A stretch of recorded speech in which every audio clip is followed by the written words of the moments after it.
Welcome to the Winged Wheel Podcast. Here to talk all things hockey are your hosts, Brad Crisco, Ryan Hanna, and Evan Lobsinger.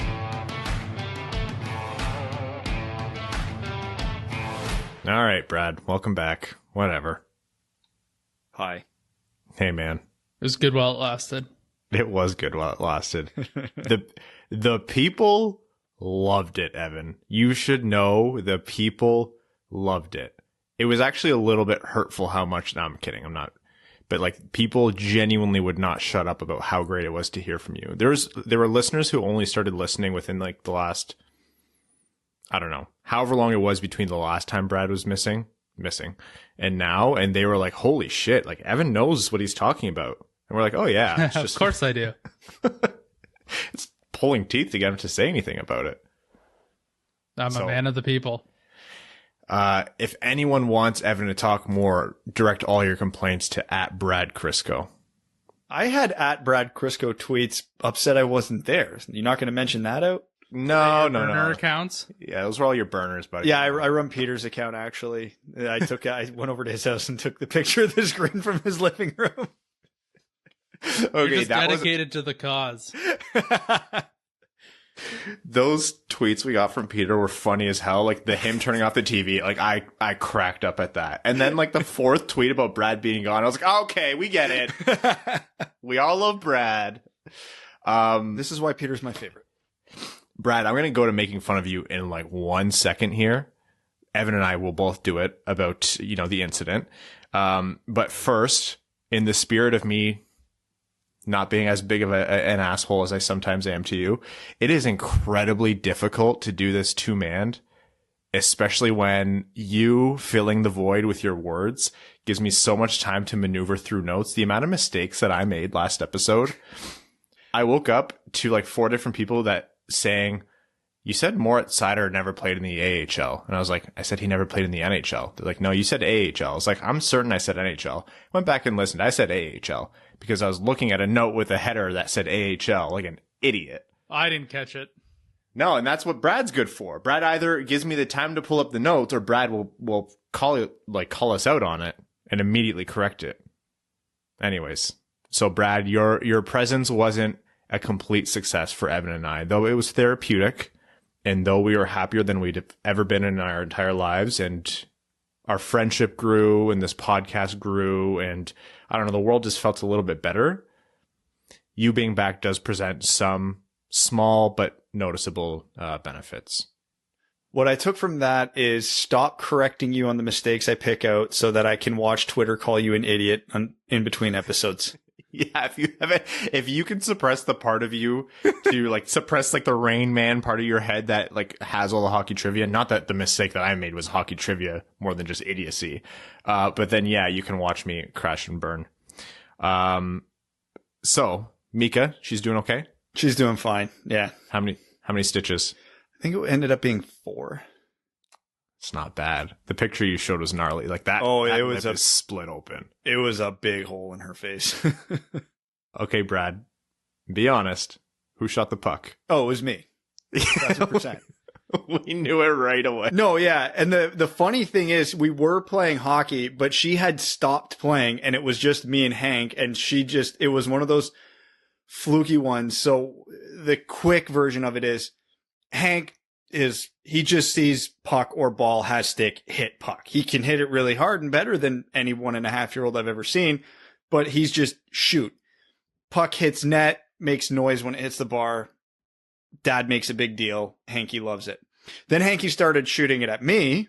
So, okay, now he wants to pass to me. Cool. This is a new concept he's learned. So I was just hammering them into the net, puck hits net, makes big noise. Hanky freaks out. We all love it.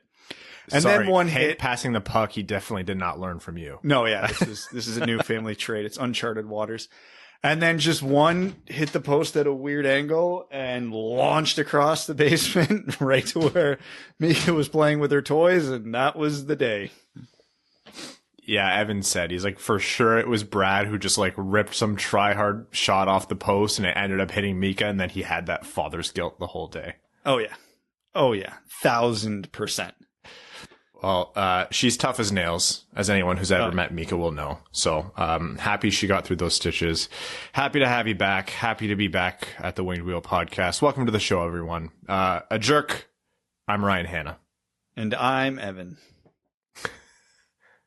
And I'm Evan. We're gonna have to sort this out, boys.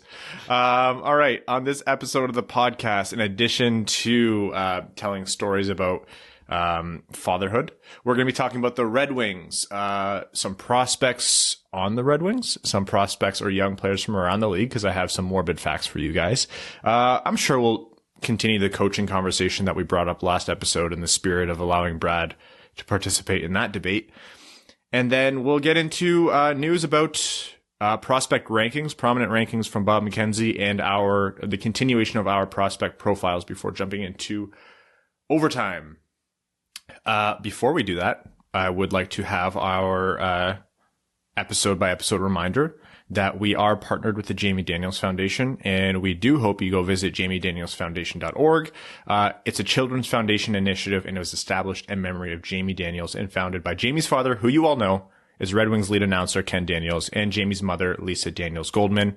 They strive to end the stigma of substance use disorder and provide support to those struggling with the disease or who are in recovery. All right, let's get this out of the way. Last night's game. Just, you knew early. I do appreciate these Red Wings because you know early what kind of game it's going to be. Yep. And at an 8:30 Eastern start, that was very handy information to have. How long until you fell asleep? I don't have the exact time, but I think I drifted off somewhere between 10 to 15 minutes left in the game. Time was but a construct for that game. It was a loose idea. At one point, 30 minutes would go by and 2 minutes would have gone by on the screen. And at one point, 5 minutes would have gone by and the whole period would have elapsed. It was all just really did crawl by. I remember at one point in the second period, I looked, I'm like, second period's got to be almost over. There were 13 minutes left. Yeah. That game was like, the harsh reality right now of Red Wings production, where it's like muted across the board. Everyone's not producing. The Red Wings' best players just aren't putting up points. And some of it's that they're playing poorly, or some of it's that the whole team's not producing, whatever, what have you. That just came through so much that game. It almost felt like, I don't know, you get that sinking feeling when you're watching a team play and struggling. And we talked about this happening, right? Like the Red Wings were never a great offensive team this year. They just don't have that talent with the injuries to key players. Bertuzzi and Fabry are out. Mantha's gone. Like they don't have the talent to spread across their lineup. Their only way of staying in games was through 5-on-5 defensive strength. And they got rid of two of their most important players, if not the two most important players of 5-on-5 defense, which are Merrill and oh my God, I did Nemeth. I did this last episode too. And it became pretty apparent. There's not a lot of games left this season. It was to be expected, but yeah, it really shone through in the worst way this game against Dallas. Well, when you break it down, Dylan Larkin is having an extremely down year by his standards. He's hovering, I think, around a half a point per game right now, which is which would put him almost 30 points under his career high, give or take 20 to 30.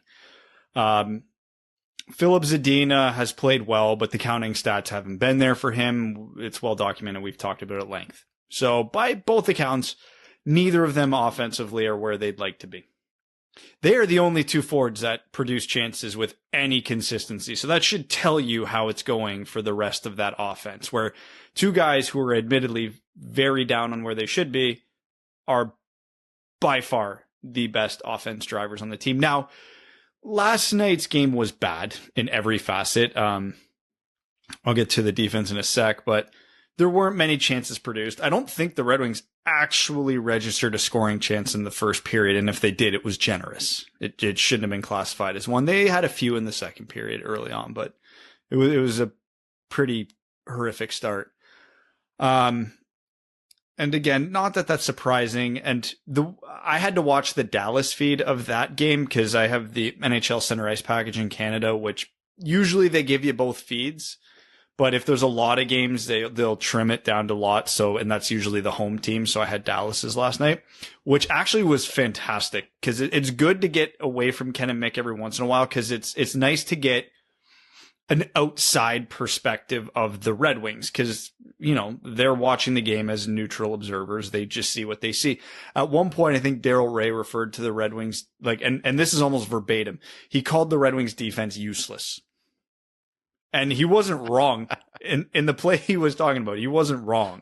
So he's now the new fourth member of the podcast. Yeah, he was going the other square in the YouTube video. Like, you're never going to hear Ken and Mick say that, nor should you. It's their job to cover the team, and they want to keep viewers on. And if they just sit there and hammer home how dog shit this team is, that's not good for their careers. So I get it. But it is good to get that outside perspective. But yeah, everything.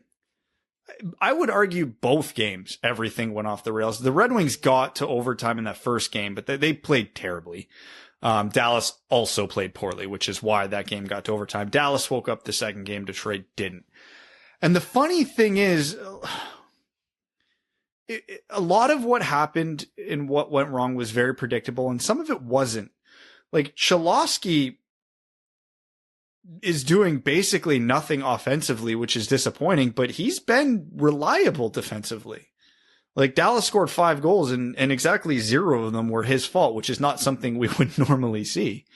Lindstrom was actually directly at fault for one of them, maybe 2. I don't remember the last one. So it's weird. And then meanwhile, Danny DeKeyser was an absolute train wreck, and that is very predictable. So it's nice that it was different in some capacities, but the end result was still exactly the same. I think the funniest part of these 2 games against Dallas, Detroit, like you alluded to, lost the first one in a shootout, and then it just outright lost last night's game in regulation. It was 4-1, but it felt like it was 9-1. In the first game, it was a national broadcast, and they called Luke Glendening at one point a jack of one trade, which was an objectively hilarious thing to say. And you know what? More or less true this year. Like, Luke Glendening, we've been getting a lot of comments. People are like, Luke Glendening, like, you guys are too low on him. He has usefulness on this team. All of us agree that, you know, Luke Glendening has worked hard and has absolutely had a spot in the bottom 6 on this team. This year, you have seen that drop off and the other things that he might have been able to do in previous years. Essentially, what he's been doing is face-offs this year. And so the commentator wasn't wrong that he was a jack of one trade. And then Luke Glendening went and scored 2 goals. Yeah. The one of those goals, actually, I want to quickly highlight this play. Evgeny Svechnikov came in. It was he was on a fast break with Glendening coming down the middle, and Svechnikov was coming down the right wing. Svechnikov glanced very quickly, saw that the goalie was square to him, stared at Glendening as if he was going to pass to look off the goalie to try to throw him. Credit to Hudobin, I think, was in net the first game. Hudobin didn't bite. He knew Svechnikov was going to shoot, but what did Svechnikov do? He shot low pad to generate the rebound, which is how Glendening scored. That's just a nice little bit of good offensive instinct that's important to note with Svechnikov. Always want to celebrate those little successes for guys who are trying to find their way into the team. Yeah, and again, he directly created a goal. That's always a plus. He was rewarded by getting scratched the next game, although I think that's due to injury. So I think that was a last minute injury thing. Yeah. He was literally in the original lineup, and then they pulled him. So 99 out of 100 times that's injury related. So yeah. And you know, Glendening got a couple lucky goals, but hey, got to be in the right spot to get lucky goals. You know, deflection goals are a dime a dozen, but he was the one in the spot to get it. Rebound goals, dime a dozen, but he was the one in the right spot to get it. So, you know, credit where credit is due, because, you know, I think people take our criticism of Glendening as like, we don't like the guy, which couldn't be further from the truth. I try very hard on this podcast to separate Brad Crisco, the fan, from Brad Crisco, the, I don't know what you want to call it, analyst, as douchey as that sounds. Evan and I prefer dickhead, actually. That's that what works we put too. on the business card. That is true. We voted on that title last episode. Yeah, it was unanimous. There was a lot of unanimous voting last episode. You're going to learn this over the next year or so. Yeah, I just assumed you two were the same person, and it's actually just a mirror somehow that's creating the two faces on there. But anyways. You can tell by the beard, yeah. Yeah, exactly. I mean, people want to think Glendening's more than just a fourth line guy who can shovel in 5 goals a year. You do you, but again, he's crazy easily replaced, but he's one of my favorite Red Wings. He was a walk-on at Michigan, became the captain of Michigan from Grand Rapids, played in Grand Rapids, made the Red Wings. Like, if he's not one of your favorite Red Wings, I'm sorry, you don't like hockey. Yeah. It's incredible he's even here, but that doesn't mean he's not easily replaceable. Now, if I had the option of every fourth line center in the league, would I pick Luke Glendening? No, obviously not. But if he's the guy that's going to be the fourth line center for the next couple of years, I'm perfectly fine with that. There's much bigger problems on the Red Wings than Luke Glendening. And now that the trade deadline's coming past, it's almost not even worth having the argument. Because the only time we had that argument was, I'm like, yeah, this guy actually has some value. Please go and get it, because he might never have it again. Now that he's not and he's going to be UFA, who cares? Enjoy it. Have fun. It's not an argument that needs to be had anymore. You're trying to bring some positivity into the conversation, which is good. I'm going to bring us back into a harsh negative here. And this is if I had to see this sort of you moment for the listeners, so I apologize in advance. Shout out to Cody Stark, who let us know, who reminded us of this. Guess who was drafted one pick before Nick Robertson of Dallas? Jason Robertson? Jason Robertson. God damn it. I should have just damn it. I've already let you suffer on a couple. You'll see them on Twitter tomorrow, but, what did I mess up? You'll see it on Twitter tomorrow. Anyways, in my head, I'm like Nick Jason Robertson. Yeah. Oh, I know. You nobody had to remind me. I know. Are you still going to make this argument to me, Ryan? Is this still a hill you're willing to die on? No, it's not. Man, that kid's on fire. I still think Kaprizov's the Calder winner here, but he's made it closer than I think anyone had any business doing. I think his points per game is better. It's going to be a tough call. It's going to be a tough call. I haven't dove in enough to either of them to really have a good opinion on who I would give Rookie of the Year to between them, but initial observations state it's going to be really goddamn close. And you never did tell everybody who was picked one pick ahead of Jason Robertson. Yeah, Gustav Lindstrom. Did you? Okay. Yeah. Goddamn. Oh, yeah. That draft was an absolute nightmare. Big travesty of a draft. And at no point has it been considered anything otherwise. Like, literally from the moment the draft ended to when we got the context of the themed big man draft to the reviewing previous draft Patreon exclusive episode we did toward the end of 2020. Like, it's just sucked the whole way through. Keith Petruzzelli is all that can save this draft at this point. Who has not been signed yet. Brian, we know. We're working on that, but yeah, not been signed. Quick note on Joe Veleno. Last episode, when Evan and I were talking about Joe Veleno sliding into the lineup potentially later in this year. I mean, there's 8 games left. We talked about entry-level slides. That was an error because that actually doesn't apply to Joe Veleno. He has already had his contract slowed, if you will, once, and it doesn't apply to him this year. Also, there's only 8-ish games, I think 8 games left. So in effect, it doesn't change the amount of games that we predicted him playing or not playing or whatever. He is with the team right now. He traveled with Detroit to Dallas to practice, and kind of rehab from his concussion / whiplash situation. So no official word yet, although maybe by the time you're listening, you'll know, as to when he'll play, but we expect, or at least hopefully expect, that it'll be sometime over the next little bit before the season wraps up. We're getting near the end here. Yeah, 8 games left. Thank God. Yeah.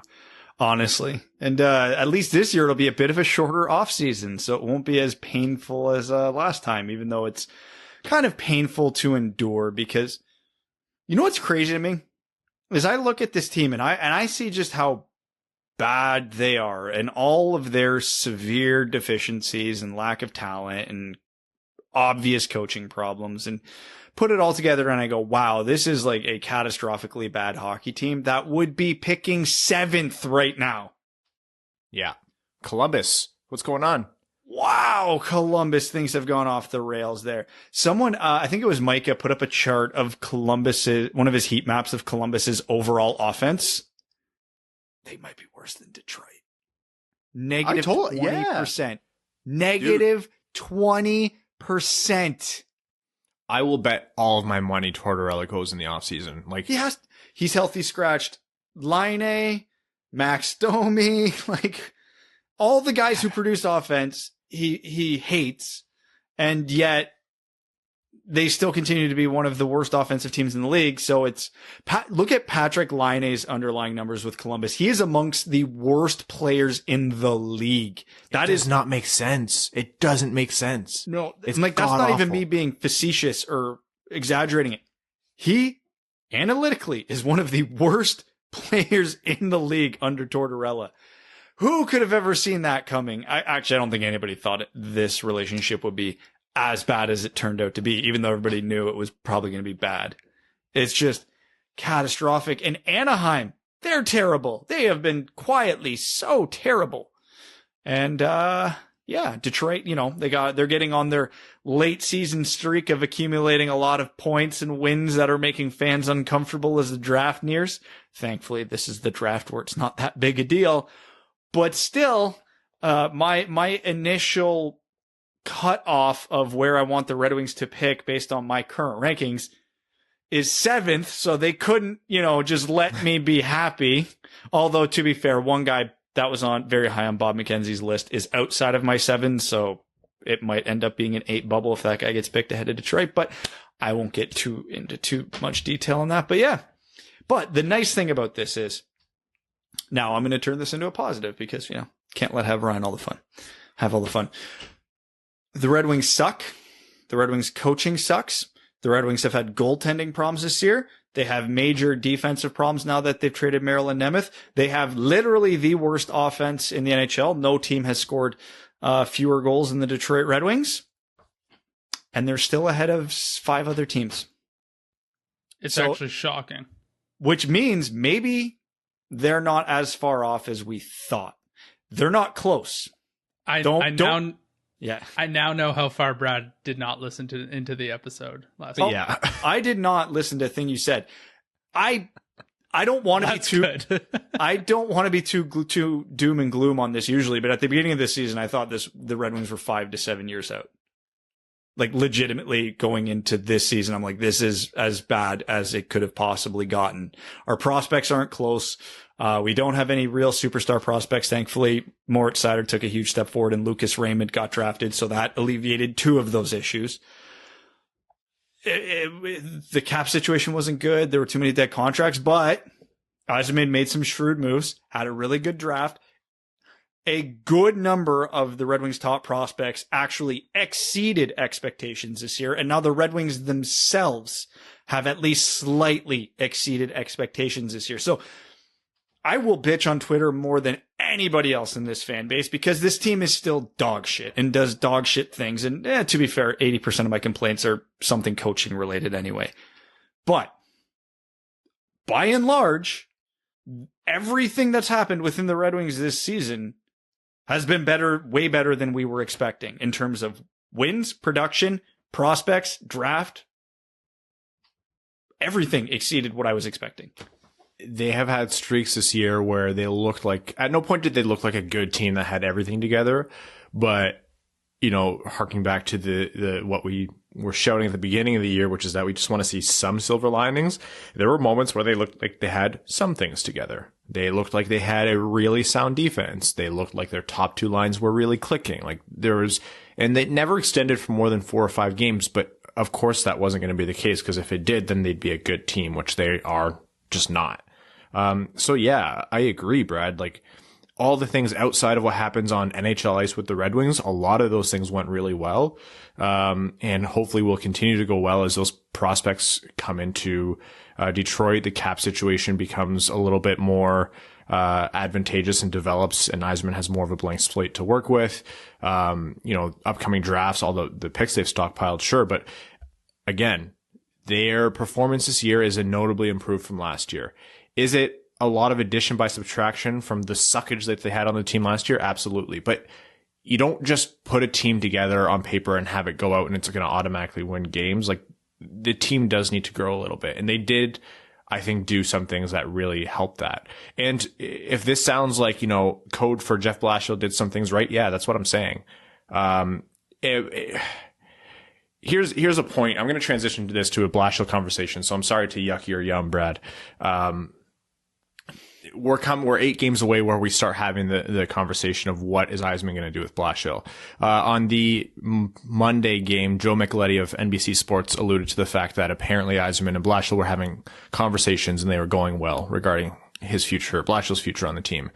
Last episode, Evan and I talked about the fact that, it's probably a lot more likely than people want to think that Blashill comes back on a short-term deal just because Yzerman probably doesn't have his guy or doesn't feel like the team is ready for the coaching change yet. He doesn't feel like the team is about to turn that corner yet, so to speak. So why change the coach? Especially because Blashill did improve the team over last season. My personal take is still that they move on from Blashill. And the people who support, the fans who still support Blashill, they're going to say, look, Blashill, when he was working with a completely healthy team where the Red Wings' best players were in, did better than they did last year. And is that not a sign that he should stay? I don't necessarily agree, but I think it's a sound argument. I still boil this down to what I was saying when we were talking to Dimitri in that interview, which is that even if none of this is on Blashill, I think just the voice in the room needs to change. NHL coaches in the modern NHL have a short shelf life, and I think at some point you need to switch that out. I do have a lot of disagreements with Blashill's personnel decisions and the way prospects are handled on this team. Some of that does fall on the GM too, admittedly, but I think a lot of the time we want to be frustrated because we're covering and watching a terrible team. And sure, some of that can be pinned on Blashill, but I think a lot of the time there's no coach in the NHL who could find, this kind of success that would alleviate those frustrations on this team. I think they're just the reality of this team. And Blashill gets a ton more, hate that maybe is warranted. Again, none of that removes the fact that I would like to move on from him this offseason. But he deserves all the hate he gets for no other reason than how he wears his mask. But, don't get me wrong. Blashill, for as much as I dump on him, he does have his strengths as a coach. There's just not enough of them to redeem him for his shortcomings in my mind, because there are some things a coach can't control. He can't help that Thomas Greiss went into the absolute shitter for 75% of the season thus far. Not a damn thing Blashill can do about that. He can't help the fact that the Red Wings had to play Tampa 8 times this year, Carolina 8 times this year. He can't help the fact that, Robbie Fabry got hurt. Yzerman traded Mantha. Tyler Bertuzzi's missed most of the season. There are things going against him that hurt the team that are in no way his fault, but there are so many things. And there are subtle things that bother me, but the thing that actually strikes me the most is there are so many insanely obvious things that he just misses. Because, we sit here and we squabble about Giovanni Smith, Evgeny Svechnikov, this, that, understanding, minor difference, not things. The power play's been catastrophic all year, and yet they're running the exact same system. They've changed nothing. They've tried tweaking players here and there, but for the most part, nothing's changed about one of the league's worst power plays. Same goes for the penalty kill. Special teams are very controllable. Contrary to what anybody wants to say, a good coach can take a bad team and make them very good on special teams. Their dump and chase hockey, their transition games, their defensive positioning, their brain lapses. There are so many things. Like the Filip Hronek on the power play QB thing should have died 20 games ago, but it's still being paraded out there ad nauseum. So painful. It's so bad. And anybody, someone who watches 5 Red Wings game a year can go, yeah, that guy shouldn't be there. Not that Filip Hronek's a bad player. I love Filip Hronek. He's a good player. He's maybe not a top pairing defenseman, but he's a very good player. He sucks horribly as a power play quarterback. So maybe don't put him there. He's got a bomb of a shot, so you can keep him on the power play. Just move him to the left half wall and put Cholowski there. Try Cholowski there. If there's only one thing at the game of hockey that you can say Dennis Cholowski is very above average at, it's passing the puck. And he shoots left, And you have Filip Zadina sitting right there who's trying to catch hand grenades for one-timers every game if the puck comes at all. Because I'm pretty sure if Hronek looks him off one more time, Zadina's going to actually stab him. But it's just, there's so many, getting back to my point, there's so many fundamental flaws with this team that could be easily fixed, and they're just not even addressed. And that's not even going into his often mind-boggling personnel decisions and deployment, which is arguably his worst trait as a coach. My biggest concern here, we are happy about the progression of some players this year. Rasmussen taking a step to be a legitimate third-line center. Great. None of us thought that was going to happen at the beginning of the year. We thought maybe he scrapes it together enough to be a center in the NHL. Maybe we have to put him on the wing. He's exceeded expectations. Adam Erne exceeded expectations, although he's been very average outside of that 8-game hot streak, so let's not get too far ahead of ourselves. When you see the regression, though, from your established best players, that is my biggest red flag of all. Dylan Larkin should not be this bad this year. Filip Hronek should not have taken a step backwards this year. It sucks that Tyler Bertuzzi's out, so we can't say for sure. Anthony Mantha should not have taken the step backwards he did this year. Now, Yzerman still turned that into Jakob Vrana in a first-round pick, so we're happy. Jacob Vrana. But if you had a knife, you'd stab me right now. Yeah. Either way. I believe it's Jakub. Thank you, Evan. Thanks, Evan. So many of the Red Wings' key players have taken step back, because when you look at Zadina and you look at Rasmussen and you look at some of these guys we're happy with, they were young enough that there should have been just natural progression due to them maturing. Sure, Blashill gets some credit for, rounding out Zadina's defensive game, rounding out Rasmussen's defensive game. Great. Neither of those guys were drafted to be defensive stalwarts. Those guys need to put points on the board to justify drafting them. But again, the Larkins, the Manthas, the Hroneks taking huge step backwards and it's now been a 3-year trend, is deeply concerning. And if for no other reason, like you said, new voice, something has to change here. And the easiest change, unfortunately, usually is the coach. Now, hold on. Let me specify this all. Getting back to one thing you said earlier. Yes, if I had to put money on the table, I'm betting Blashill's back next year. This will not surprise me at all. I'm not saying I don't think it's going to happen. I'm just saying it shouldn't happen. Okay, I was going to say, because we're not, like, Evan and I weren't just, like, messing around just because you were gone last episode. I think there is a strong chance. Not definite. You don't know. It's really hard to read Yzerman. But there's still a strong chance that Blashill comes back. I would bet that it's short-term, 1, maybe 2 years, but it's not a certainty that he's going. The nice thing about a coach is you're not anchored to them forever. Yeah. No. Yeah. So there's no cap hit. It's not a cap hit. It's not a big issue like that. Like, the leash can always be as long as you want it to be. So if they feel the need to move on from Blashill at X amount of time or whatever, they can do that. Can they, though? Because any other time, I would agree with you 1,000%. Money isn't exactly flowing through the NHL, and as much as we're hoping next year feels normal, even if it feels normal behind the scenes, it's still not going to be normal.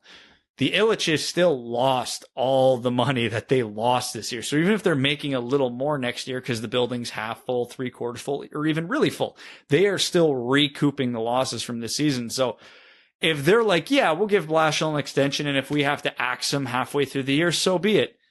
They're not going to want to pay someone to not coach for them. So if they are extending Blashill, it is not going to be because it's just like, pull shoot when everything goes off the rails. It'll be like, okay, no, we believe in this guy, not just a stopgap. Listen, people, if you want to get rid of Jeff Blashill, you need to buy more pizza, specifically Little Caesars. Yeah. So if you really dislike him, support the Ilitches and Little Caesars. Absolutely. Okay, we have a lot of prospect talk coming up, and now is a good time to do a little bit of an ad read of our own. This episode of the Winged Wheel podcast is proudly brought to you by the FanDuel Sportsbook, who we are very excited to partner with. FanDuel is America's #1 sportsbook for a ton of reasons. They're easy to use from registration to deposits and finding great bets. Withdrawals are quick and easy. You get your money back in as quick as 24 hours. Now listen to this. FanDuel is letting you, yes you, place your first bet risk-free up to $1,000. Just place a bet on any game, and FanDuel will refund you up to $1,000 back if you don't win your first bet. No strings attached. If you win, you keep the cash. If you lose, you get up to $1,000 back in site credit. We wish we could bet on upcoming games. 4 games against Dallas, the next 2 to round out that series. Detroit is bound to win at least one of them. Let's get some underdog money. Download the FanDuel Sportsbook app to get started with a risk-free bet of up to $1,000, and be sure to sign up with promo code WWP so they know the Winged Wheel podcast sent you. That's FanDuel Sportsbook, promo code WWP. You must be 21 and older and present in New Jersey, Pennsylvania, Illinois, West Virginia, Indiana, Colorado, Iowa, Tennessee, Virginia, or Michigan. First online real money wager only. Site credit is non-withdrawable and expires in 14 days. Restrictions apply. See sportsbook.fanduel.com for details. If you have a gambling problem, call 1-800-522-4700 in Colorado, 1-800-BETS-OFF in Iowa, 1-800-9-WITH-IT in Indiana, 1-800-GAMBLER in New Jersey, Pennsylvania, Illinois, or Virginia, Tennessee Red Line 1-800-889-9789, 1-800-GAMBLER.net in West Virginia, or call 1-800-270-7117 in Michigan. All right. It's that time of year where the draft Bible, Rosetta Stone, I don't know what analog to pick here, but Bob McKenzie's draft rankings have been released before the under 18 Worlds, which happen in about 5 days' time.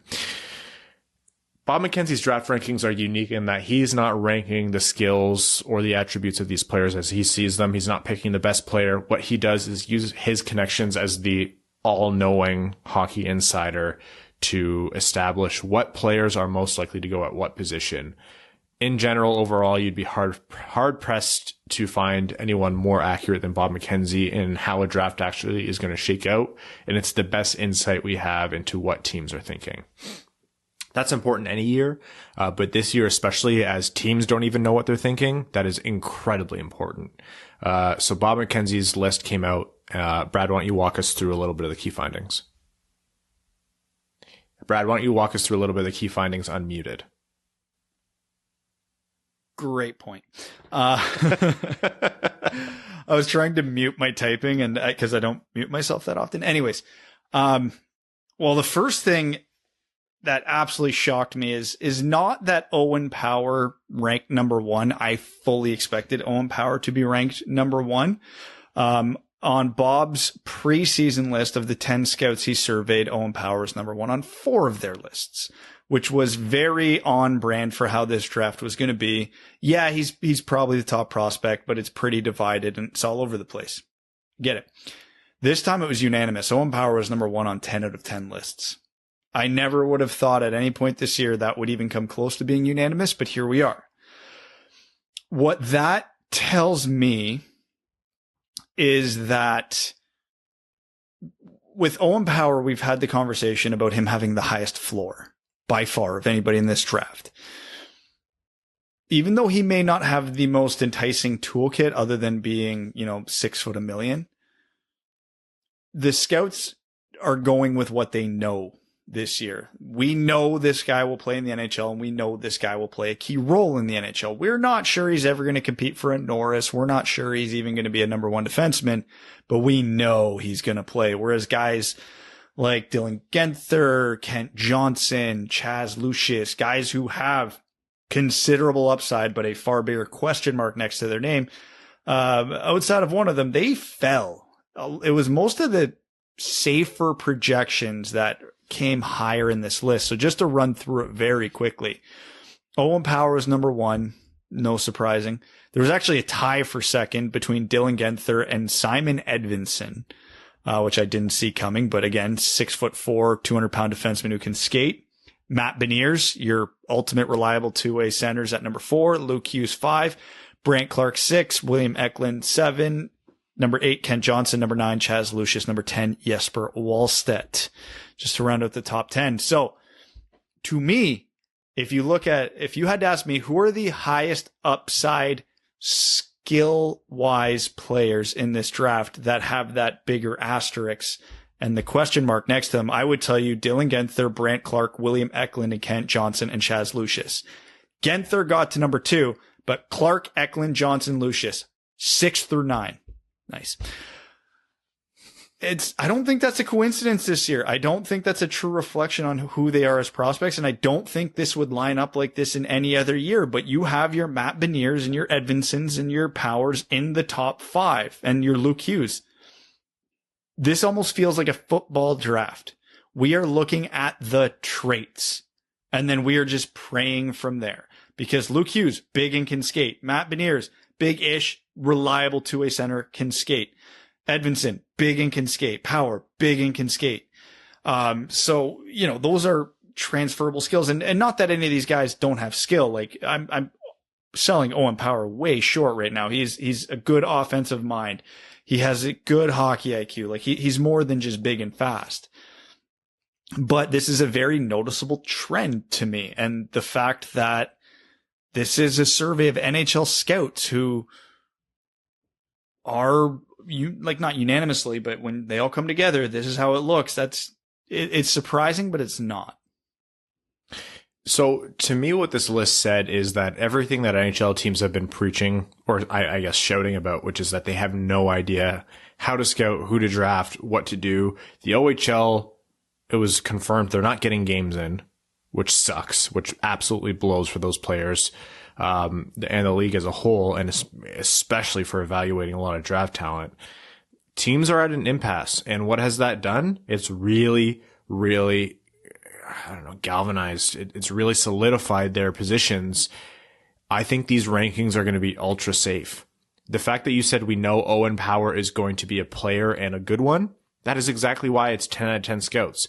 I would wager that 7 out of those 10 scouts would say, yeah, maybe he's not the best player on that list, but we couldn't say confidently that anyone else is above him, right? Like, it's all about safety. I'm always a person who's a proponent to swing for the fences if you're in Detroit's position and you have these kinds of high picks.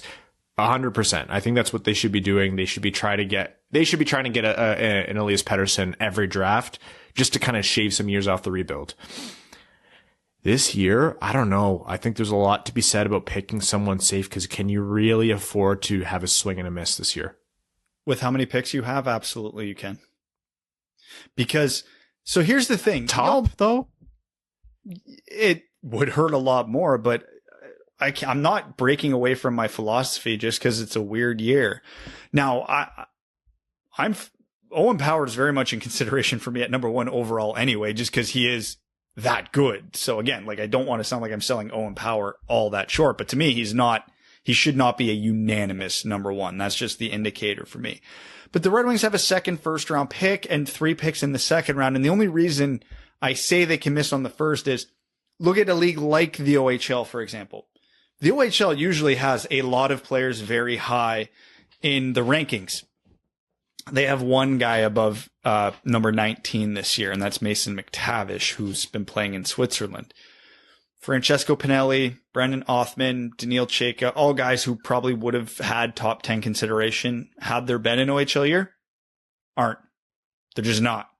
So if the Red Wings could still strike big on one of their next 4 picks because of the nature of this year. So where it could hurt you, i.e. taking a swing on Dylan Guenther, who only played 12 games in the WHL in the top 10, could also pay off because players are going to slide because of lack of exposure. Now, you have to have the utmost confidence in your scouting staff if you're taking that swing. But if you don't have that much confidence in your scouting staff, you need a new scouting staff because you have to trust them completely. That's just the nature of this business and the nature of that job. You have to, as Steve Yzerman, be sitting there and going, I like this Guenther kid. Convince me that this 12-game span was not a mirage. And they have to be able to sit there and tell you why. Can you really divine that from 12 games, though? Hockey, I don't know if hockey is the kind of sport where you can do that. Dylan Guenther was the WHL Rookie of the Year and the first overall pick in the WHL Bantam Draft. He did not come out of nowhere. This is what was expected of him, given his pedigree to this point. And Joe Veleno had exceptional status when he played. And when he had his exceptional status before he got drafted, by all accounts, he underperformed. Dylan Guenther has underperformed at no point. He just didn't get enough games this year. He has overperformed everywhere he's played. So again, he is not coming out of left field. Now, obviously, there are exceptions to what I'm saying, and I'm not saying you can do this. I'm a big Francesco Pinelli fan. Got to watch him a ton here in Kitchener. I think he has top 10 upside. Zero chance I'm taking him in the top 10 this year. No chance. No consideration whatsoever, because he was good last year. He left you wanting a little bit, and then he went and played in like some tier 3 men's league in Europe. Hard to get a gauge on where his game's at this year. So yeah, guys like that are gonna fall. But where your top 10 loss is, it could be your early second round gain. So it's a weird year. And what this year comes down to, and again, Mackenzie's rankings are a testament to this, is you have to be sure. I don't care if it's 12 games or 40 games, be sure. And I know that sounds overly simplistic, but yeah, you have to trust your guys, which, who was it? JD was pointing out how strong of a track record Detroit has had recently with their European scouting and how bad their North American scouting has. Yeah, that's another wrinkle in this if we're going to get Detroit specific, because the biggest question marks are in the CHL. Everywhere else pretty well played a decent amount. We know what we're getting out of Kent Johnson, Owen Power, Matt Beniers, William Eklund. They played a ton of games this year. Dylan Guenther didn't, Pinelli didn't, Chayka didn't, Mason McTavish didn't, Chaz Lucius due to injury didn't. And these guys are in the backyard of where the Red Wings scouting has been their weakest. So there is that added complication, which probably will lead them to Europe or the guys they did get a big sample size of. So when I look at this list, I don't think Detroit's list would look too dramatically different than that. My overall takeaway is that I continue to feel not concerned if Detroit moves up the standings and thus down the lottery draft order. They're from Owen Power all the way down to Kenton Johnson or even Jesper Wallstedt. There's a ton of guys I'd be thrilled with. Fabian Lysell at 12 could be a steal for a team. Like there's a ton of, I don't want to say talent, like high-end talent like we had last draft where it just ran super deep, but there is a lot of, I would say, equivalent talent, really 1 through 10. And like you said, Brad, you could be the world's best scouting group in drafting 10th and get a better player than first or second overall if things fall the right way. So for Red Wings fans who are concerned about the lottery draft, for sure, if you want to use that as an excuse to not be too Brad moving around. Is there an earthquake in Breslau and I just haven't felt it yet? God, I'm going to be nauseous, man. I'm sorry, my camera keeps sliding backwards and it won't stay still for whatever friggin' reason today, and it's driving me nuts. This is a Super Bowl halftime all over again. Oh, that's hysterical. I actually couldn't focus. I was going to throw up. Yeah, I have half a beer left. I don't know. I remembered to mute it this time so you guys didn't have to get the audio of all of it. No, there's a ton of opportunity for teams no matter where they end up drafting. Of course, if you want to, be hopeful and get excited for the draft lottery, and we will when we get around that time. Absolutely. That's there for Red Wings fans. But, if they finish with 7th best lottery odds, honestly, don't be too upset. Or, that might age poorly in 3 years, depending, but I wouldn't be too worked up about it. Very quickly, before we jump into our prospect profile, do either of you guys see opportunities outside the top 10? I'm talking specifically in the 20 to 32 range, for players Detroit might be able to snag with Washington's first round pick. Cause I'm seeing, Daniel Chayka, I'm seeing Atu Ratu. I don't know how much you guys believe in a guy like Zachary Leroux. There's a lot of opportunity. Carson Lambos might fall even further. There is a good amount of potential top 10 talent that you can get late in the first round here. Oh, absolutely. So here's the crazy thing is I don't really love any prospect in this draft past pick 12, 13, but there's a lot of guys that I really like. And with how erratic this is, yeah, there's power there. I don't think Cole Sillinger is going to fall that far, but yeah, Sebastian Cossa, Carson Lambos, Xavier Borgo. I'm actually not that big on Chayka personally. Ratu, Matthew Coronado, I'm a big fan of. I've already mentioned, Francesco Pinelli, Mackie Samoskevich, Scott Morrow. There's a lot of guys here. Logan Stankoven, I'm a big fan of. So at least at least half of those guys that I mentioned will be there for the Red Wings second and third picks, honestly. So this is the draft where I don't really see there being that top line superstar sitting there late in the first round. Like, you know, when I say there's going to be great value because guys falling, I don't mean we're going to get a, you know, Braden Point in the third round, but you want a second line center in the NHL? Yeah, you might get one in the second round this year. You want a really good top four defenseman? You might get one in the second round this year. You want a starting goalie? You might get one in the second round this year.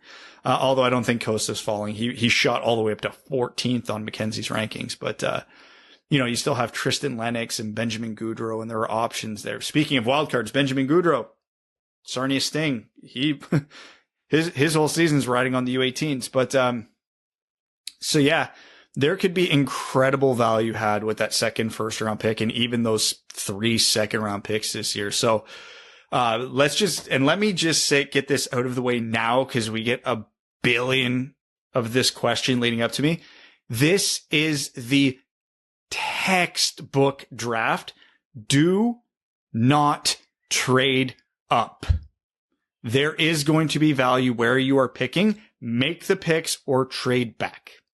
So if you're like, oh, what if we package 2 second round picks and go up and get, no. Unless a guy like Fabian Lucel or Cole Sillinger slides into the early 20s, don't even think about it. And that being said, they probably won't, truthfully. But like, it would have to take a pretty remarkable player falling pretty far before Detroit should even think about trading up. All right. We've talked a lot about prospects. Let's jump into a continuation of our series of covering NHL prospect profiles. So we take a look at most, if not all, of the kind of top first round, second round, maybe even NHL draft prospects for each year, leading up to the draft, and discuss who they are as players, how they might fit in on the Red Wings, what's the likelihood that Detroit's going to take them, how we feel about them personally, et cetera, et cetera. It's still early. Viewing has been limited, as we talked about earlier. Players have a very small sample size. The player we're about to talk about right now has had 17 worthwhile games under his belt this year, and that's actually a lot considering some other guys we're looking at. So, without further ado, the Edmonton Oil Kings winger, Dylan Guenther. Brad, take us away here. If you like Lucas Raymond, you're going to like Dylan Guenther. So it's no surprise I like Dylan Guenther a lot. Not that he's an equal player to Lucas Raymond, but since we know Lucas Raymond, there's a lot of takeaways here. Not huge, not small. Quick, fast, elite hockey IQ, unbelievable shot for their size, and both pretty good playmakers. Guenther's a better scorer than Raymond. Raymond's a better playmaker than Guenther, for whatever that's worth to you. Both shoot right. Again, it was only 12 games, but Guenther put up cartoonish numbers in those 12 games for a 17-year-old. He's 17, playing on a strong team in the WHL, and he had 24 points in 12 games. 12 goals, 12 assists in 12 games. For a draft eligible player who is not a late, well, even for a late birthday, that would be crazy, but he is not a late birthday. Those are ridiculous numbers. Would he hold up a 2 points per game pace over 68 games? No, of course not. That would be, 130 something points. And I don't know if any draft eligible player has done that since the 80s. But it's not nothing. He was the WHL Rookie of the Year. He was just over a point per game as a 16-year-old in the WHL. So he is your classic, we called Luke Lindenay the jack of one trade. Dylan Guenther is the jack of all trades. He can score. He can make plays. He can transition the puck. He can run off the cycle. He can play penalty kill. He can play power play. His defensive game isn't quote unquote a strong point, but he's not terrible at it. Like, he competes out there. He tries to make things happen at both ends of the ice. He's just way more talented at making it happen at the other end. So yeah, there is a lot to like about Dylan Guenther. It's just The one question for me with him is, how dynamic is he? Because when you're smarter and more skilled than everybody in junior, it's not that hard to put up points. And I know that sounds like an overly simplistic statement, but it's true. And there have been guys who have done that at the WHL and it doesn't translate because, you get less time, yada, yada, yada. But he does look like it's going to be translatable because he plays fast and he has the brain capacity and the sense to keep up with himself when he's playing fast, which is the biggest reason I was a fan of Lucas Raymond last year. And that's worked out well so far. So for a lot of the same reasons I liked Lucas Raymond last year, a lot of the same reasons I like Dylan Guenther this year. I don't think Guenther's as good as Raymond for whatever that's worth. So let me get that out of the way.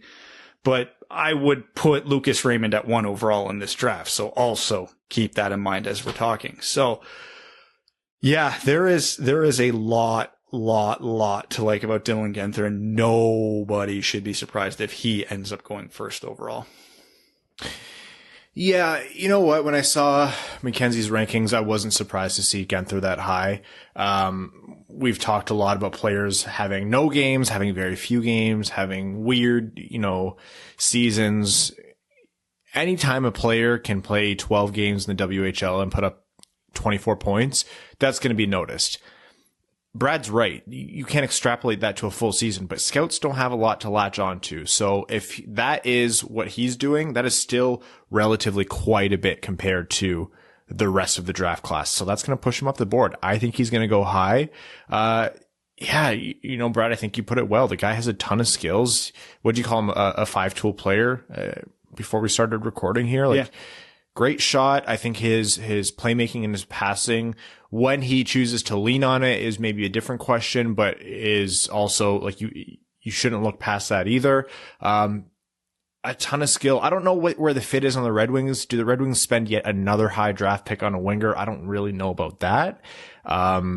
You don't pick for position, you pick best player available, but if you can't really establish who best player available is, then maybe you should look a little bit more towards position. So that's my hesitancy around Dylan Guenther. But, unless Detroit's drafting one, first or second here, or third maybe, I just don't know if Guenther will even reach them. Well, on your point about positionality, just because I know every Red Wings fan is sitting here going, we need a centerman. There is one true centerman ranked in Mackenzie's top 15. So I think we might have to just get the whole just pick best player available argument out of the way now. Because if Beniers isn't available when the Red Wings pick, they are not picking for a position of need unless they go for Wallstedt. Or lefty. I don't even think that's that huge of a need. Like, yeah, it's fine. They could use more depth there, but it's not that bad between Sabrango, McIsaac, Vero, Johansson. They're going to get a couple there. Oh, you have not named a single surefire NHLer in that list. Albert Johansson is not going to put up for that. No, I know. They can use more depth, but other than Mo Seider, there is no surefire NHLer on the right side either, but...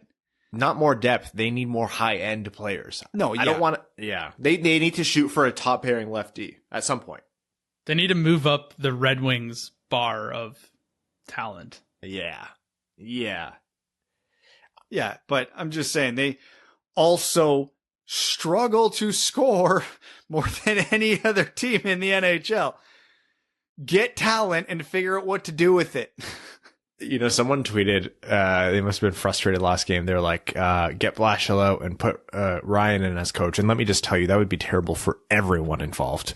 Absolutely everyone involved. I cannot think of a worse idea for the Red Wings. But you know who would suffer the most?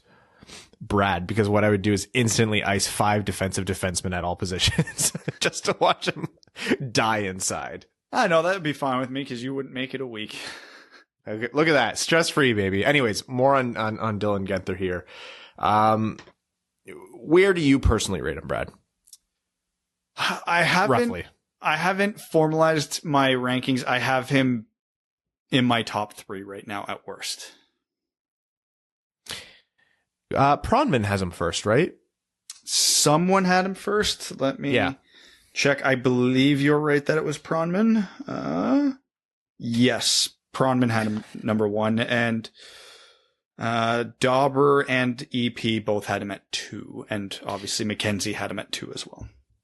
Speaking to, didn't EP Ringside have him at 6? In their No, most recent not in their, was it? I might be thinking of someone else or looking at something else here. Anyways, the thing was with Guenther is, sorry, yeah, I'm looking at Beniers there. Sorry, yeah, it was McKenzie that had him 2. EP had him, or Cosentino had him 4. You're speaking about a level of certainty here, and that's an asset for scouts and scouting teams. I know, Brad, you have the theory or the opinion that they should be able to say with certainty, but from all indications, these teams are really struggling to find that kind of certainty. So I think the two things we can say about Guenther are he's skilled. Is he necessarily a top 3 player in this draft? I don't know for certain yet. I'm still kind of establishing where he falls for me. He's certainly up there, but I think we can say almost for certain, unless something drastic changes, that he's not going to fall too far down. I'm sorry, Evan, we haven't let you get your words in about Dylan Guenther yet. Well, what else is there to say? Can we mute him when he starts in on that?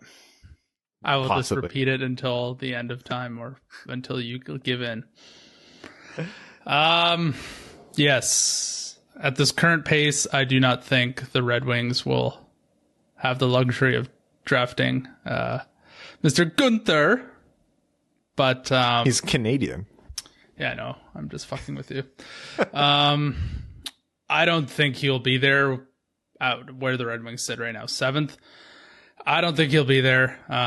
He had too good of a start in the WHL last season and this year to warrant him being there. Maybe he falls. This is the year that something crazy can happen. But I just don't see it. That's all I got, really. Like, you guys said everything about it. Like, the only other thing I sort of noticed about his game is he's got a little bit of sandpaper to his game, which I like as well. So I think he's easily top 5, probably top 3. And I wouldn't even be shocked if he went first overall. He does fit Stevie's mold. Evan. Oh, yeah. Evan did point that out. Stevie likes his type, his fast, competitive type. That is very much Dylan Guenther. So, and also, given that, what is it? Luke Glendenning's the only Red Wings forward who shoots right.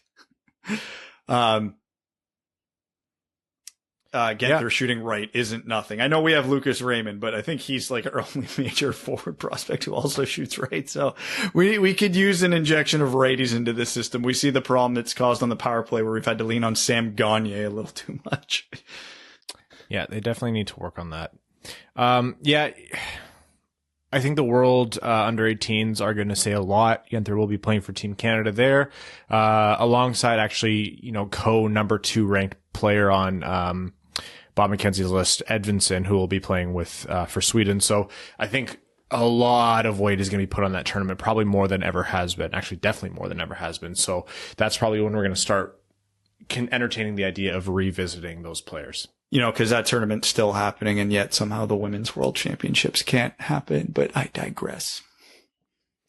We digress. All right. Let's jump into overtime.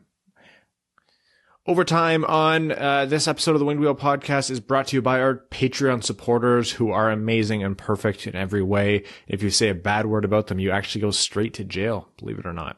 We're going to start with Cody Stark. Cody, thank you again for reminding us that Lindstrom was picked 1 pick before Robertson. Cody says, my Winged Wheel Podcast fantasy hockey team ended the year 600 faceoffs, 1 ahead of second place. Is that better than Luke Glendening? Well, no one can ever say that you are a one-tool fantasy hockey team, or jack of one trade. Former defenseman Ryan Hanna says, you guys are making great progress on this podcast, but when will you begin making this or taking the steps of getting rid of Ryan as well? Hashtag the Evan Show. Told you, Evan. I will get rid of both of you. It's just taking longer than I thought. North Moto says, do you guys believe that there's at least one player per team that the intangibles outweigh the tangibles and is justifiable in today's NHL? There's always those players. It's just how much are you paying them? That's the catch to it. Because would I argue the intangibles of Luke Glendening outweigh the tangibles? Yeah, 1,000%. Would I pay him $2 million again for those intangibles? Yeah, probably not, but it worked out fine. So you absolutely can have it as long as you have good talent around them and you are not paying them high dollars and term.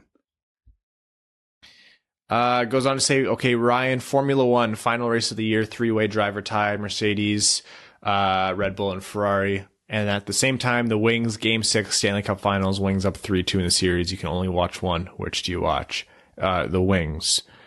I've been lucky to see 4 Red Wings Cups, and I would still treat the next one as if it was the first. I can always just go back and watch the race. Hockey is my first and main love. And then a lot of other things.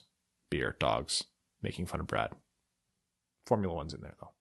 Andrew Bohan says, hello, my lovely Dub boys. No real questions here. Just why is Darren Helm? That's all.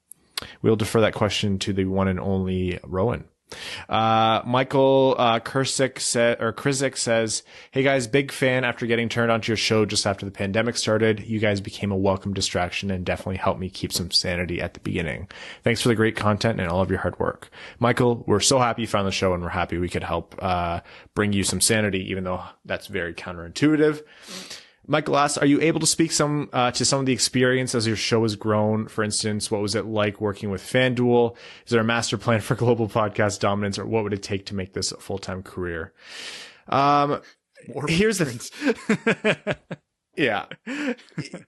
Here's the thing, like, if the patrons could start having children who then will also be patrons, we'll start this little like breeding pyramid scheme. Yeah, this is the world's least efficient MLM, believe it or not. We always are trying to strike a balance of keeping the show good for you and getting better every episode. And it's tough at times. I mean, the last 2 seasons especially have been a real grind. We've always talked about the fact that we're an independent podcast. We've started as an independent podcast. We continue to be an independent podcast. We've kind of made that decision. And with that comes a lot of, we don't have the support for production. We don't have the support for, finances. We don't have the support for a lot of other things outside of what we get from either you, the patrons, who are the majority of that support, like the vast, vast majority, or the occasional time where we do work with the sponsor. And we are also very particular about the sponsors we do work with because we want to make sure it at least aligns a little bit with the show. Would we love to do this full time one day? Yeah, absolutely. What does that look like? Who knows? We don't know the timeline on that, but the more patrons there are, the more friends you tell about the show, the more people we have listening, the better it is for us down the road. So, yeah. And forward our information to any major golf manufacturer who's looking to sponsor a podcast. Any giant tech firms that build software and hardware. Those sorts of sponsorships we're interested in. We, the royal we here. Yes, yeah. We as in me in my golf bag. But obviously we're talking about that from our standpoint here. I think one of the biggest, if not the biggest reason we want to grow, as much as we would love to do this full-time ASAP, when we do get to the point where we can do this full-time, that opens up an exciting opportunity. We can branch out pretty heavily into YouTube at that point. Maybe we do a side prospect dedicated podcast or something stupid like that. Like, if you open up 50 more hours a week for us, like, we will try what the hell ever you guys want us to try. But 50, geez, Brad, relax. Trying to work less, not more. How much do you guys work in a week? Anyways, but no, like, obviously that's the end game here is like Ryan said, we are independent. We are, for lack of a better term, we are at the mercy of you guys. Without a you, there isn't an us. So, obviously we keep getting new patrons every week, which is unbelievable. And you guys stick around for some insane reason because we're terrible. But, you told me this 3 years ago. Hey, would this podcast still exist in 5 years? I'd be like, yeah, maybe, hopefully. Now you're telling me, like, okay, well, we're probably going to be able to do this full time within the next 10 years. That's crazy to me. So, it's all a reflection of you guys, not us. I'm just excited for the clickbait YouTube titles and terrible, terrible thumbnails of us like shocked and confused. Yeah. And the big text that every single YouTuber uses. Yeah, I've gotten the feedback before that we need to make the thumbnails more, attractive. And I was just like, with all the time that goes into post-production, I cannot bring myself to give a shit about the thumbnails. I'm sorry. Top 5 things the Red Wings can't do. Score. Win. Score. Defense. Hockey. I can't wait to start making the absolute useless daily vlogs. Evan's new driving net. And then it's Evan's shocked face with a big hole in his front window. It's a 5-minute video, and the first 2 minutes are talking about how it was so easy to set up my website with some unknown or overly promoted website tool maker thing. Good question. I am going to move us on to the next one here. English Major says, can we please stop letting Danny frickin' De Kaiser play in OT? Also, do you know what will happen in the draft lottery if, let's say, team number 8 wins the first draw and team number 7 wins the second? Who picks first? Is it the team that gets the first draw? Or they'll say they're drawing for second pick or first pick. Like, they will be declaring which pick they're drawing for. When they'll just release the order with the cards. Slava Kozlov's doppelganger says, Ryan, I'm excited for next season as your Liverpool and my Spurs finish 13th and 14th respectively after the 20-point deduction. Hey, well deserved, because fuck all of that. Wait, they actually gave them pre-season point deductions for the Super League? No, but they're talking about reprimanding them. The whole thing has fallen apart now. I don't know if you saw that. I saw the tombstone. It was 2 days. Yeah. I'm a Liverpool fan, and I hope the owner gets nailed for that. Anyways, good job on using 69 to get Larionov Jr. Yes, stay tuned for that. All I can say is nice. Since he's in the KHL, what's your favorite KHL logo? Bet you can't name more than 3. Kunlun Red Star, of course. Can we name teams or their logos? Because I can easily name more than 3 teams, but what their logos are, I don't know about that. Joker is still in there, right? They have the Joker. Yeah, but they didn't play this year. You've got Yaroslava Locomotive with the train. I can never remember the team name, but there's the one with the deer. That's actually a really dope logo. Avangard Omsk, I think, has the bird. SKA just has the letters coming across the chest. Yeah, with the star, right? Moscow has the star. Yeah. Trying to think. Man, some of these names are brutally hard. Yeah, Metallurg Magnitogorsk. I remember their colors are the red, white, and blue, I believe, but I couldn't tell you their logo. The one is what's Torpedo? Are they the one? That's the deer. It's Torpedo. Torpedo's the deer. I'm counting that. I got it before Evan said it, so that's more than 3. Torpedo Nizhny Novgorod. Oh my god, my furniture just Nizhny started floating. Big J 1066 says, can you give a quick timeline for the Wings to make the playoffs again? Not true cup contenders, but comfortably getting into the playoffs. I got my girlfriend, now fiance, into the Wings during 16-17. She only knows pain, suffering, and Helm screwing up breakaway chances. Please send help. 3 to 5 years for me. Comfortably in the playoffs, I'm saying 3 years. Could they make it 2 years from now? Maybe. I don't know. But I would say comfortably, they'll be in that picture in 3 years, hopefully. Am I always the pessimist? Should be, yeah. Yeah, I'm saying 5. This team is a joke. Yeah. 5. Addition by subtraction, though. No Franz Nielsen, no Darren Helm, no Danny DeKaiser after next season. So, well, there's going to need to be a lot of addition at some point. And have you seen our prospect pipeline? Until they play a game in the NHL, I'm still waiting. I'm playing the odds here. They're not all going to pan out. We can sit here and say Seider, Johansson, Tuomisto, and Vero are going to be top 4. But even if 2 of those guys pan out, that's still amazing and a huge head start.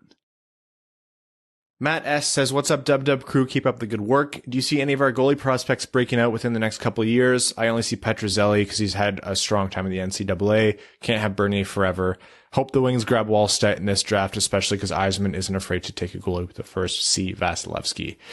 I mean, Petrozelli has to sign first. Breaking out, there's a chance. I don't know if I would call it likely. Either someone needs to come through in that pipeline that they've drafted in the last couple of years, or the Red Wings need to add in the next draft or 2, and it needs to happen soon. And it better not be Wallstedt, at least not with that first pick. Let's not forget, Vasilevsky and Yzerman get brought up a lot. Vasilevsky was the Lightning's, I think, first, or they traded for that pick because it was Detroit's pick. And it was like 19th overall. It wasn't a top 10 pick. Our goalie pipeline sucks. Like, that's just the reality of it. There are no good bets there at all. If not Petruzzelli, if I had to hang my hat on, I could see this guy breaking out, maybe Gylander. Max Leichman says, at what point does Detroit have too many picks? 12 in 2020, 12 in 2021, 10 so far in 2022. With contract limits, etc., when does Yzerman get to a point where he has to trade up to grab someone he likes or spread out picks across future years? Never a problem. It is never a problem. So few prospects pan out past the second round. It is never a problem. Jake Nagy says, hey guys, as a soccer fan, my head has been spinning over all the drama with the European Super League and its quick collapse. It was especially wild to see all of soccer Twitter unite around a common goal of preventing the league from happening and a common hatred of greedy billionaire owners. Is there anything you could ever imagine happening in the world of hockey that would anger hockey Twitter and hockey fans to that degree? The Canadian teams are going to build their own league, and only the top 3 teams from the U.S. can play in their playoffs. It would be like the league saying all the major markets, Chicago, Toronto, Buffalo. Buffalo's a huge hockey market. Don't make that face, Brad. They are a passionate hockey base, but in terms of dollars brought in, they are not. Every single time you look at viewership numbers for Stanley Cup finals, which don't include Buffalo, the Buffalo TV market is up there. Yes. Anyways, that does not equate dollars. Yeah, that's fair. Detroit, whenever they get back up there, it's as if those teams said, yeah, we're going to make our own playoffs where we make it every year and we compete for another cup. I don't think or the NHL is even close to that kind of bullshit. I was looking up what that league would look like in terms of the highest revenue generators, and LA is actually 6th in terms of value of the franchise and, revenue. Good for that. So you imagine all these North American teams in the Northeast, and then there's just LA out on the West Coast. Laura's the prophet of the towering behemoth said if the season ended today, Detroit would have, they'd be the 7th worst team and have a 6.5% shot at first pick. The worst draft position we could have then is drafting 9th. Besides being closer to goalie Wallstedt territory, this is exactly where we don't want to be, isn't it? Sucking, but just not sucking enough. If we are better next season, will our window for a realistic shot for a first overall have passed? Will we instead be becoming what I feared, the Sabres? Or the Wild, what the Wild have been for the past decade. Hope Mika is okay and all is well with you mispronouncing heathens. You'll never walk alone and screw the Super League. The idea that fans or people are powerless is a narrative from those in power. Also, I don't know if this is right. I just know it's true. Evan's favorite song is Summer of '69. If Detroit doesn't have an opportunity at first overall in the next 2 seasons, is their window gone? No, I don't think that puts them in Minnesota territory or Buffalo territory. It just makes the job harder, a lot harder. Yeah, there's ways. It's not looking good right now, admittedly. Given what they have on the team and what they have in the system, there isn't a path to the cup that I can see. But it only takes 1 or 2 home runs in a draft. The doom and gloom outlook that actually has a positive twist is next year the Red Wings will be back in the division where they're getting the ever-living shit kicked out of them regularly by Florida, Tampa, and Toronto, and Boston. So even though they have exceeded expectations this year, some of that is due to the fact that they play in the shittiest division in the league by a lot. So don't underestimate that. They've got a bunch of wins against Columbus and Nashville and Chicago this year, and those aren't good teams. So they're not going to have that luxury next year. So not that there's a very strong possibility they improve as a hockey team and actually decline in the standings next year. The worst person imaginable says, finally draft coverage. It only makes sense since it's next week. Who do you have Detroit and Buffalo taking? Random guess. Detroit, Beniers, Buffalo. They're going to be the ones to get Clark. That's my guess. Aaron Hudson says, greetings, boys. In a world where football almost fell apart during a pandemic, the Red Wings have become the only positive in my life. This truly must be end times. Question is, what player are you looking forward to seeing Big Mo Sider manhandle the most? Ooh, that's Kirby Dach for me. Or Brad Marchand, because that's funny. You only get one answer. You took mine. Yeah. Brendan Lemieux. Jacob Charlip says, what's up, boys? Hope all is well and keep up the great work. Just got a golden retriever puppy and went with Gordy among the lack of Red Wings dog names, which leads me to the question, what's the next elite Wings dog name and why is it obviously Mo? Ooh, Mo is good. I'm trying to think of prospects. Phillips, is there anything with Zadina's name? Z? Yeah. ZZ Dog? I don't know. ZZ Dog. Veranda's in pajamas says, good day, Duds, and a very reluctant hello to Brad. As you've been tweeting since the alleged accident, I can only be led to believe that the Ontario PD have you on house arrest and not locked up in a cell like you should be. Probably because you're a cop and they bent the rules. Anyways, hashtag Team Mika. One day she'll exact her revenge, and I hope it's live streamed. Please use some of our Patreon bucks to get Mika a nice present instead of sitting in Ryan's slush fund for cruises or in the Bahamas or Evan's slush fund for more golf bets. Jersey time. I accidentally skipped this in a previous episode, and that's on me. Favorite Wings jersey in your collection of a Wings player who got traded? Steve Ott. That is the ultimate answer. Mine's default. I only own one of someone who got traded, and that's Athanasiou. I don't own a traded Red Wings jersey, but I have a Brendan Shanahan jersey sitting around somewhere, and he obviously just didn't come back to the team. Actually, hold on. Technically, Pavel Datsyuk. Oh, yeah, Datsyuk. Yeah, Datsyuk was traded. That's right. That's the answer for me, too. Good call, Brad. As always, this comment has been brought to you by Stay Fresh Cheese Bags. When you're mounting a mutiny and need to keep podcast hosts quiet and captive, use Stay Fresh Cheese Bags to tie over their heads for the sweet, sweet relief of silence. Stay Fresh Cheese Bags, a Fournier company and a mutineer's choice. Mike Seward says, with all this talk about Yzerman re-signing Blashill, what's the percentage you would give of Blashill to be re-signed? I'd go 75% right now. I'm pretty confident. 70 was the number that came to my mind. I'll go 69 then. Logan Couture's broken ankle says, with the addition of Sider, Veleno, healthy Burt, healthy Fabry, and the possible addition of a guy like Berggren, it's tough not to see this team in the 2021-2022 season finish around 7th to 10th from the bottom. Problem with that is the 22 and 23 drafts are very strong with guys like Wright, Savoy, Lambert, Bedard. Elite first-line talent Detroit lacks outside of Raymond. Do you see Yzerman shying away from signing guys like Merrill, Stetcher, and Ryan this offseason to improve those lottery odds? It's almost as if we bottomed fully out at the wrong time, especially with change in the draft lottery for 2022.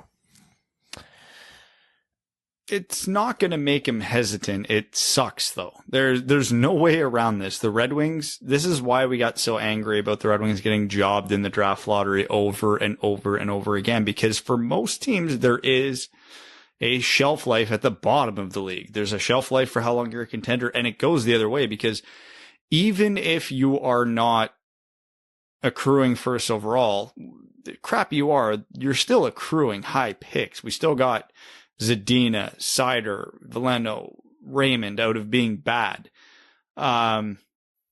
So that will make you better. The worst case here isn't the Red Wings don't get better, because I don't think that's in the cards. I think the worst case scenario is they turn into the Minnesota Wild and they get just good enough to not be that relevant. So, and unfortunately, that's very much in the cards with how things have gone right now and with how it looks like there's a realistic chance they go in the next few years. Evan selling dirty shoes on OnlyFans says, it's crazy how far Atu Ratu fell last year.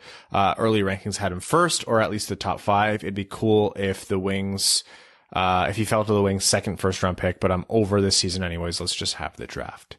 Unfortunate 2031 cap casualty Adam Ernie Stan Club says, last episode he mentioned that a coach just might not want to coach in Detroit. So is there a chance that Blashill was offered an extension and has turned it down? Oh God, no. Because if he gets fired, his next job won't be a head coaching job, I don't think. I think he'll be an assistant somewhere before he becomes it. He does not have a glowing resume for his next job application right now. So he will want to hold on to this with both hands as long as he can. This might be an unpopular opinion among Wings fans, but I unironically see Blash as an upgrade over some coaches like Vigneault or Ruff. And I imagine one, if not both of them, as well as others, will be fired this offseason. I could see a team taking a chance on Blash, seeing as how the Wings have played pretty well down the stretch, especially when you consider there's a strong case to be made that Gagner has been one of the 5 best players on this team over the past couple months. All that being said, I hope that Dingus never coaches the Wings again. Gerald McDonald says, hi guys, based on Yzerman's history with coaches at Tampa Bay and the fact that Blashill's still here, what type of coach do you think he is looking for the future? I don't know. Successful ones who can get the most out of teams when Yzerman is ready to compete. Yzerman doesn't want this team to try to compete right now. He knows that's not sustainable. Well, the easy answer would be here to say someone like John Cooper, which is ironic because for how much Blashill and John Cooper are compared to each other, they couldn't be more different as coaches and in their coaching philosophies. So I really don't know. I think the answer here would be a good one. And our last question here is from Why is Darren Helm? It says, hey there, fellas. Oh no, we suck again. Playing around with the expansion draft tool on Cap Friendly, and all I can say is, damn, Seattle's going to end up with a seriously good team. There'll have to be a flurry of moves made before the draft in order for teams to better protect themselves. Stevie Y will be very busy. He's got to look into flipping Fulcher or Grice and Panic or Nielsen to teams that need to meet protection requirements and recoup some assets. Now that I've dug deep into it, I realize it's way too early to guess what's going to happen or to make mock protected lists. I'll revisit near the end of June. However, one question. If Seattle picks an impending UFA and then they don't negotiate an extension within 48 hours of the expansion draft, and then Seattle can rescind their selection and take someone else. But what if they didn't? If I recall correctly, isn't there a clause that would prevent that player from re-signing with their former team? If this is the case, then it would be a fantastic way for Seattle to screw over an opponent within the division like Colorado, which has few impending UFAs and not enough spots to protect everyone. Brad, how could you? Evan69, Aussier for Hall of Fame, stay fresh, cheese bags. So yeah, the rule is if a player is an impending UFA, they don't have to be protected. Seattle can pick them, but that player can just choose not to sign with them. They just own their rights for essentially 48 hours. Yeah, I guess Seattle can screw over teams. I don't know. I don't think Seattle will be in the business of screwing over teams so much as leveraging their position as best they can. That's the way I see it, at least. Yeah, it's going to be interesting. A lot of teams have a lot of work to do, like you said, Joseph, to kind of bring things in line for protection purposes. All right, that's this episode of the Winged Wheel podcast. Thank you all for tuning in. There's a couple games between now and next episode, which is on Sunday. There is a couple more games, both against Dallas, one on Thursday night and one on Saturday night, and then we will talk to you again on Sunday. Until then, thank you all so much for supporting us. Thank you to our sponsors, the FanDuel Sportsbook. Thank you all for tuning in. And to our name level sponsors, Arjun Shankar, Yves Bartel on behalf of the Sarah Garand Foundation, Brett Bailey, Terry, driver of Evans Folkwagen, Taylor Tagel, Brandon M, Citizen High Five, Craig Kibble, Evan selling dirty shoes on OnlyFans, Greach, Hana Lee, Hassam Al-Qassem, Jacob Turner, Jake Kiefer, Jeremiah Dobo, Joe Santangelo, Kaylin Wood, Cody Stark, Kyle Hashman, Luke Johnson, Matt McKay, Matthew M. Rice, R.A., Ryan Hubbard, Scott Martin, Zach Spring, Andrew Bohan, Sam Bankson, Adam, I wish I could finish like Ernie, Aggressive Viper, another former junior goalie turned golfer, Antonio Gracias, Connor Layton, and Evans Bingo Card, Fine, Crisco, Jeremy Brocker, John Evans, Joseph Minama, Josh Yelton, Kevin McCracken, Quaz, Matt Keeler, As Good As It Gets, Stan Olson, Trevor Pevavar. Thank you all so much. Oh, and why is Darren Helm, of course, last but not least. Thank you all so much. We'll talk to you Sunday. Thanks for tuning in to the Winged Wheel Podcast. Be sure to check out wingedwheelpodcast.com, where you can subscribe to the show on iTunes, Spotify, or wherever you get your podcasts. You'll also find links to other ways to support the show, such as Patreon, official podcast apparel, and more. And don't forget to follow the show on Twitter at Winged Wheel Pod. And of course, the hosts at Brad Crisco, at Ryan Hanna WWP, and at Hockey Town Evan.